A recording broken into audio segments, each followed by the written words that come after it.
There seems to be two schools of thoughts. One says that stereotyping humans is absolutely wrong, there is no exception. And the other side mocks this first side, and they say stereotyping is basically observing the obvious, and if the obvious leads them to a conclusion that is not as favorable to the group that's being stereotyped, then it's what the reality is, therefore it's correct. I think just like many debates in US politics and in US culture, this is painted as very black and white topic, but it's really not. So first thing we need to understand is that there are correct stereotypes and there are incorrect stereotypes. What that means is that sometimes there exists in a stereotype about a certain group, but only very minority of that group actually fits into that stereotype. That would be an incorrect stereotype. A correct stereotype means that a fair majority, substantial amount of people in a group fit into that category, that stereotype, so it's a correct stereotype. Now, just because a stereotype is correct, real, doesn't mean it's always a good idea to stereotype. So stereotyping, it's not being ignorant, it's actually going by the data. Stereotyping is how machine learning works. Stereotyping is pretty much what the exams are saying. Like if you take an exam and you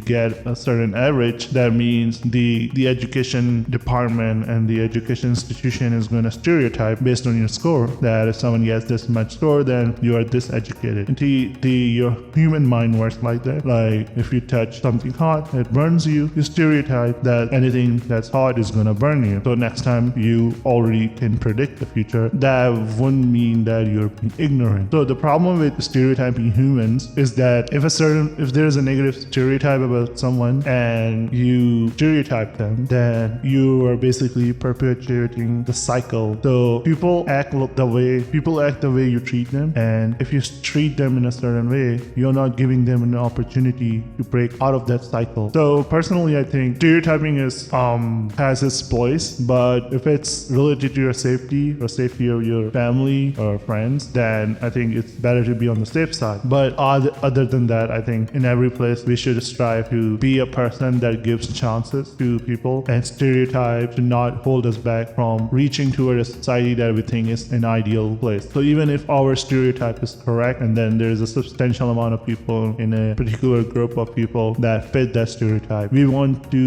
them to improve, and the only way they can improve is if they get a chance. If they don't get a chance, they can never change their image. It's like if you have a problematic child in your classroom, let's say you were a teacher. Well, one trick that always works is that you make them an authority figure and give them responsibilities. It helps them grow up. Similarly, if you have a group of people and they are acting in a negative way, then if you treat them like individual humans, adults with brain, and show you trust them, over time, many individuals from that group are going to change. It takes time, but the effect is there, and our society is better for it. So that's the conclusion. It's not that all stereotypes are wrong or stereotypes are real, therefore I have no responsibility to not act on those stereotypes. I think the argument's more nuanced. You should look into what your actions are leading to and what are the costs of following the stereotype and not following them.